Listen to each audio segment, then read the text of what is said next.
बस. काय नाही ते डॉक्टर म्हटला की इथनं बाहेर निघा, काय गोंधळ घालायचं. तुम्ही कोणत्या हॉस्पिटलला गेला होता? पलटण लाईफलाईन हॉस्पिटल. लाईफलाईन हॉस्पिटलला गेलता का? काय सांगितलं त्यांनी? काय बोलले ते? जागा नाही म्हटले, इथनं बाहेर निघा. पेशंट चेक केलं का त्यांनी गाडीत? चेक केलं, नुसतं चेक केलं आणि काय म्हणले? बाहेर डायरेक्ट केलं बोलले ते, मला नाही काय की बोलले. आम्ही घेऊ शकत नाही असे बोलले का? ओके.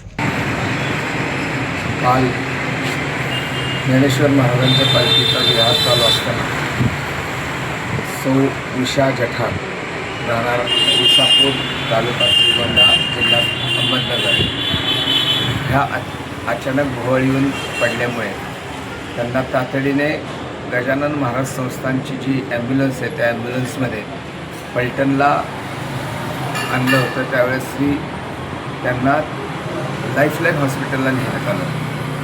त्यांना तिथं नेण्यासाठी प्रचंड प्रमाणातली मदत या ठिकाणी आमचे फलटणचे सामाजिक कार्यकर्ते गानबोटे साहेब व काही पत्रकारांनी केली. तिथे नेल्यानंतर त्या ठिकाणी उपस्थित असणाऱ्या वैद्यकीय अधिकाऱ्यांनी तिथे जागा शिल्लक नाही, तुम्ही बाहेर निघा आणि तुमचा काय दंगा करायचा तो बाहेर करा अशा स्वरूपाची भाषा वापरल्याचे मला समाज माध्यमामध्ये आलेल्या काही व्हिडिओजमध्ये कळालं. त्यानंतर आज मी त्यांना रात्री गानबोटे साहेबांनी आणि काही पत्रकारांनी तातडीची मदत मिळावी म्हणून या पेशंटला डॉक्टर B.K. कोलगेकर हॉस्पिटल इथे दाखल केलं. पण पेशंटची अवस्था थोडंसं अनकॉन्शियस असल्यामुळे परत मला कॉन्टॅक्ट झाल्यानंतर मी आज त्यांना येऊन भेटलो. इथं बघितलं पेशंटची परिस्थिती, डॉक्टरांशी चर्चा केली, J.T. पॉल साहेबांशी चर्चा केली आणि त्यांना पुण्याला हलवण्याचा निर्णय घेतला आहे. त्यांच्या कुटुंबियांची चर्चा करून आणि त्यानुसार आज त्यांना पुण्याला हलवण्यात येत आहे. मुद्दा एवढाच आहे, वारकऱ्यांच्या वारीमधल्या जर माणसांची तुम्हाला दया येत नसेल,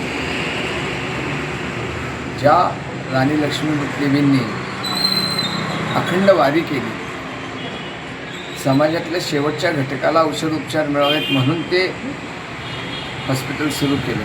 त्या हॉस्पिटलमध्ये असा प्रकार होणं अत्यंत भिदास्पद आहे. त्या डॉक्टरचा, त्या मॅनेजमेंटचा मी निषेध करतो आणि प्रशासनाकडे मागणी करतो, कलेक्टर साहेब आपल्यामध्ये जर माणुसकी शिल्लक असेल तर आपण ह्यावर सुमोटो कारवाई करा. आणि काल खरंच आहे, ॲम्ब्युलन्सचा ड्रायव्हर जे बोलला ते खरंच आहे की माझ्या आयुष्यात मी पहिल्यांदा असं हॉस्पिटल बघितलं की जे हाकलून लावतं. खरंच आहे. अर्थात करोना काळात मेलेल्या मड्यावरचं लोणी खाणारे ही यंत्रणा आहे लाईफलाईनची, त्यांच्याकडून ह्याच्यापेक्षा वेगळं काय अपेक्षित करायचं आहे.